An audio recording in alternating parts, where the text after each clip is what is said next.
Perkenalkan, nama saya Vanita Ridauli Hutasuit dari kelas 10 MIPA 1 di SMA Negeri 1 Pematang Siantar.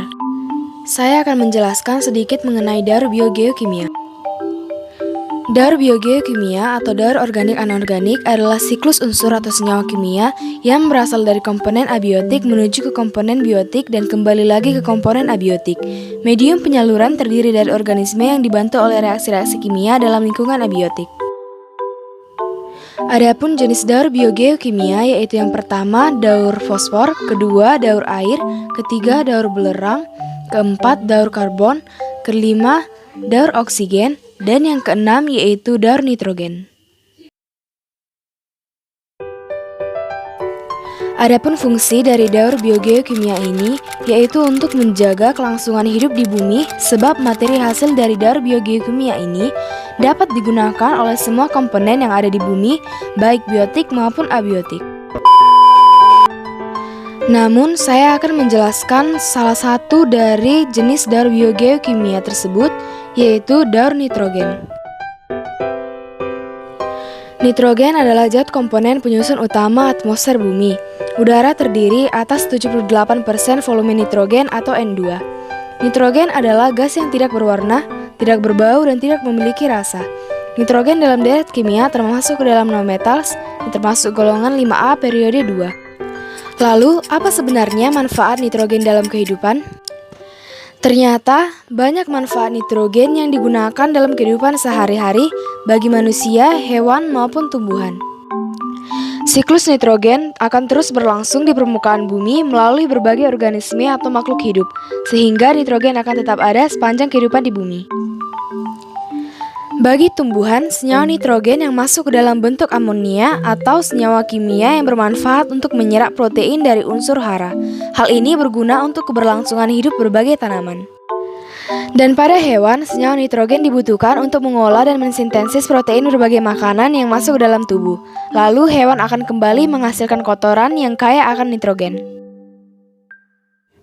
Dan bagi manusia, nitrogen dapat digunakan untuk satu proses pengemasan makanan.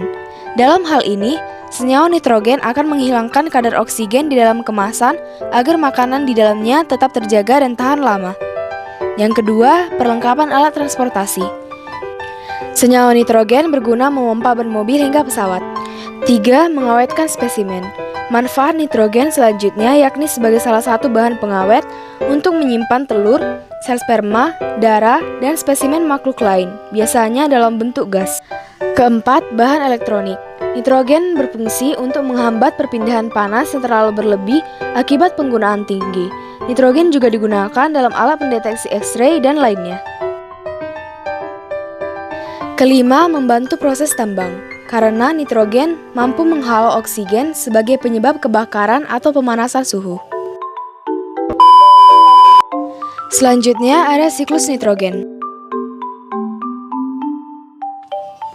Siklus atau daur nitrogen adalah suatu proses perubahan senyawa yang mengandung unsur nitrogen yang kemudian berubah menjadi berbagai macam bentuk kimiawi lain. Perubahan tersebut dapat terjadi secara biologis maupun non-biologis. Beberapa proses penting pada siklus nitrogen antara lain yaitu fiksasi nitrogen, mineralisasi, nitrifikasi, dan denitrifikasi. Nitrogen hadir di lingkungan dalam berbagai bentuk kimia, termasuk nitrogen organik, amonium, nitrit, nitrat, dan gas nitrogen. Nitrogen organik dapat berupa organisme hidup atau humus dan dalam produk antara dekomposisi bahan organik atau humus dibangun. Proses siklus nitrogen mengubah nitrogen dari satu bentuk kimia lain. Banyak proses yang dilakukan oleh mikroba baik untuk menghasilkan energi atau menumpuk nitrogen dalam bentuk yang dibutuhkan untuk pertumbuhan. Dalam skema ini ditunjukkan bagaimana proses bersama untuk membentuk siklus nitrogen.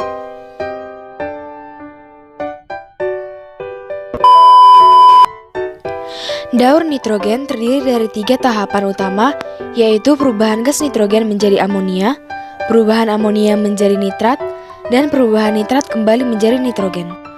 Proses pada daur nitrogen yaitu yang pertama fiksasi nitrogen. Fiksasi nitrogen adalah pengikatan nitrogen bebas dari udara oleh bakteri Rhizobium atau Acetobacter dan cara pengikatan nitrogen lainnya. Kedua, amonifikasi, yaitu penguraian nitrogen organik menjadi amonium. 3. Nitrifikasi yang terdiri dari nitritasi dan nitratasi. Nitritasi yaitu pembentukan ion nitrit oleh bakteri Nitrosomonas atau Nitrosococcus. Dan nitrasasi yaitu pembentukan ion nitrat oleh bakteri Nitrobacter. 4. Asimilasi, yaitu penyerapan ion nitrat tumbuhan melalui rambut-rambut akar. 5. Denitrifikasi, yaitu penguraian kembali nitrogen organik menjadi gas nitrogen ke atmosfer oleh bakteri. Tahap pertama daur nitrogen diawali dengan transfer nitrogen anorganik berupa gas nitrogen dari atmosfer ke dalam tanah. Proses yang terjadi pada tahapan ini adalah fiksasi nitrogen atau pengikatan nitrogen. Proses selanjutnya adalah amonifikasi atau pembentukan amonium dan nitrifikasi yaitu pembentukan nitrat. Bentuk nitrat inilah yang dapat dimanfaatkan tumbuhan untuk melangsungkan metabolisme tumbuhan. Selain fiksasi nitrogen seperti yang disebutkan pada tahapan pertama, sumber nitrogen dalam tanah juga dapat berasal dari perombakan organisme yang mati oleh dekomposer. Dekomposer akan mengubah organisme yang telah mati menjadi amonium. Proses inilah yang disebut dengan amonifikasi. Amonium yang terbentuk akan digunakan bakteri aerob dan mengalami nitrifikasi yang terdiri dari nitritasi dan nitratasi. Pengambilan nitrat oleh tanaman terjadi melalui proses asimilasi, yaitu absorpsi atau penyerapan melalui rambut-rambut akar. Proses nitrifikasi hanya akan terjadi saat tersedia banyak oksigen dalam tanah karena prosesnya melibatkan bakteri aerob. Jika oksigen tidak cukup, maka akan terjadi denitrifikasi atau pelepasan nitrogen dari nitrat kembali ke atmosfer oleh bakteri.